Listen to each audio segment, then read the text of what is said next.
Hello everyone, welcome back, and also welcome to the first official episode of the Barca Global Podcast. I'm so excited about this project. I've wanted to do this for a very long time, and I chose the Barca Global name because there are so many fans around the world that I've been able to connect and engage with. Barcelona is everywhere in the world, so I'm so excited about this just to be able to make more videos. And for anyone that's stuck with me, even though I haven't really been able to upload many videos, thank you all so much. I'm so excited for this. My plan is to try and make 2 to 3 episodes a week, just about everything going on around FC Barcelona. So if you're interested, I'm very excited for this. Also want to try and get it on Spotify and find an editor and everything just to make the quality a little bit better. But I'm really excited for this, and thank you all so much for all the support. I really do appreciate it. And in this video, I want to talk about the recent news that we've seen around Barcelona, which would be around 2 signings, Joan Garcia and Nico Williams. And I'll start with Joan Garcia. Even though we haven't received the official Barcelona announcement, this seems very likely to have gone through. And I'm so excited about this signing. It seems like the release clause is around 25 million, and I think that's a worthy investment for a young, promising goalkeeper with experience in La Liga, coming off a great season with Espanyol, saved them from relegation with some great performances in the goalkeeping position. And obviously, I know there's been so much talk around the goalie spot for Barca, but this is a position, in my opinion, that I've wanted them to reinforce for so many years.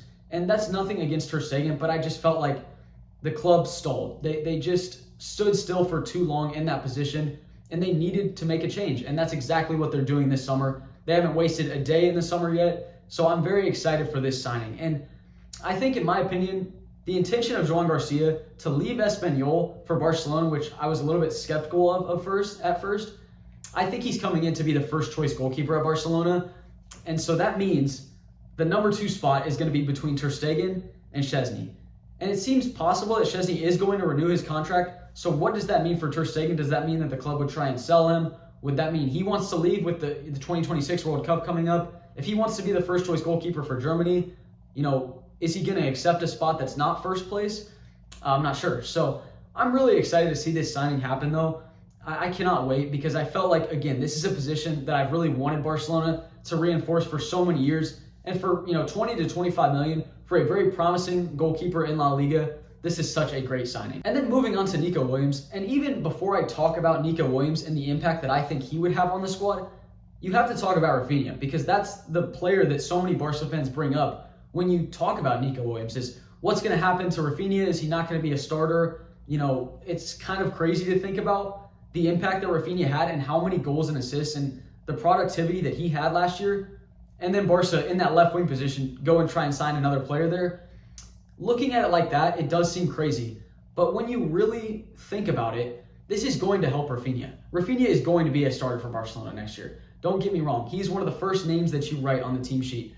But the thing about him, the good thing about him, is he doesn't need to play in the left wing, right wing, attacking midfielder role every single game. I think he can make such a different impact in every position that he plays. And really, when he was on the left, I know he was lining up there every single game, but the majority of his movement was in behind and kind of cutting in centrally. There were very few times where he was on the touchline on the left-hand side. So I really would not think about Rafinha too heavily. He is going to be a very important part of Barcelona next season. And I think Rafinha and Nico Williams can play together and complement each other very well. So Rafinha, 100% guaranteed starter. And that competition is only going to help Barcelona's attack. And I think the introduction of Nico Williams to Barca's front line, it's only going to make it so much better. It's going to make it more dynamic, more fluid, more exciting to watch. So I'm very excited for that signing.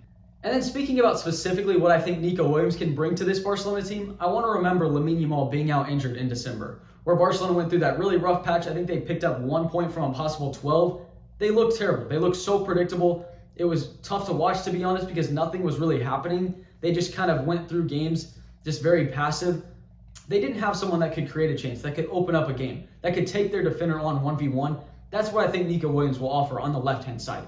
And we saw with the Spanish national team how good he was at the Euros, but also how well he can play with Lamine Yamal and with Pedri and Dani Olmo, how well he can combine with them and kind of offer them more space. Because, for a lot of teams, like we saw with Inter Milan, they're going to man-mark Lamine like crazy. They're going to put 2 or 3 defenders on him, because that's how good he is every single time he's on the ball. You can't give him an inch of space. And if a team tries to do that, you can switch the play to Nico Williams, and then what's going to happen? He's either going to be one-on-one or he's going to have a lot more space. He's going to be able to unlock the team from the other side. So that's something that I'm really excited for. And I know a lot of people also talk about moving Rafinha to an attacking midfielder. I'll probably make just like a completely separate video on that. And I think that would work. So I would, again, not be worried about Rafinha's spot in the team because Nico Williams is not brought in as a Rafinha replacement. He's brought in to completely elevate the left-hand side and make Barcelona's attack better, which that's what all of us want. And another thing that I've also seen some people talk about, which is a very good point, is think about PSG's setup, right? PSG's front three with Kvaratskhelia, Desiree Doué, and Ousmane Dembele. That front three was so dynamic. It wasn't like a strict left wing, striker, right wing. It was dynamic. It was moving around. It was making it so unpredictable for how PSG were going to attack. And they were pressing like crazy. They didn't have an out-and-out striker, but they won the Champions League in such a dominant fashion as well. And I'm not going to say I'm expecting that from Barca right away, but I'm saying those different profiles that Barcelona could bring to their attack next season could really help each other out, and they could work off of each other so well. And I think Barca this season were so exciting to watch. So think about adding another exciting attacker on the left-hand side. I think it's just going to elevate the team completely. Again, he's already played with a lot of these players like Pedri, Dani Olmo, Lamine Yamal. He's already built up good connections with them. With the Spanish national team, I think it's just going to make the team so much better. And another aspect that I want to talk about is the left back position. And I think Alejandro Balde could really be helped out by having someone like Nico Williams on the left-hand side. Because Rafinha, again, his emphasis was always moving into the middle, right? He didn't want to be on the touchline because that's not where his strengths lies. He's a technical winger, but he's not going to take someone on one-on-one. He wants to run in behind the center backs, run in behind the right back and the center back, just to make a great cut run inside, and then Lamine Yamal would feed him. Someone else would give him a ball in behind. That's what he offers to the team. And so and that's not taking anything away from Rafinha's talent. He's such a good player and will be so important for Barca. But I think Alejandro Balde, it was asking a lot from him to man that entire left-hand side. So I think if you give him someone like Nico Williams, what we saw from Portugal in the Nations League final against Spain, Nuno Mendes was incredible. And then Rafa Leao, when he was subbed on, that left-hand side was so difficult for for Spain to keep up with. They could not do anything about that. And they were so good, so dominant, so technical on the left-hand side.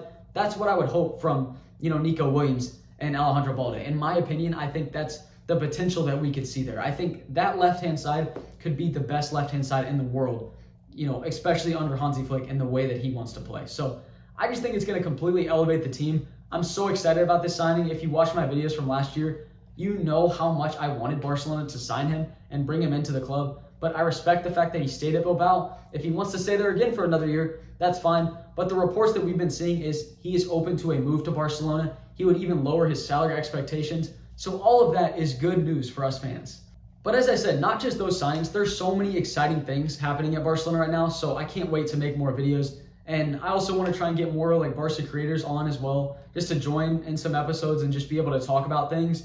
Because as I said, there are so many exciting things going on around the club currently and so much to talk about. So I'm very excited for this. And again, a brutal return on my part for the amount of videos that I put out. But this is the first episode of the Barca Global Podcast, and it will not be the last, I assure you. So I'm really excited about this. And thank you all so much. Seriously, if anyone is kind of stuck with me, even though I haven't been active on this, I really appreciate it so much. Like all the comments that I've received, even on like the shorts or the TikToks that I've made, it motivates me and it just makes me want to make more videos because of how many like connections I've been able to make. And I remember I had a comment that was like, keep going, we really missed you. I remember when you used to speak like Spanish in the last couple minutes of your episodes, and I just completely forgot about that. And I was thinking, wow, like this person remembers that, and I forgot about it. So it's just something that I really want to bring back is being consistent on this platform. And maybe I can practice my Spanish a little bit more too. That would be also a great bonus. So I really appreciate everyone so much. It's so fun, and I look forward to making these videos.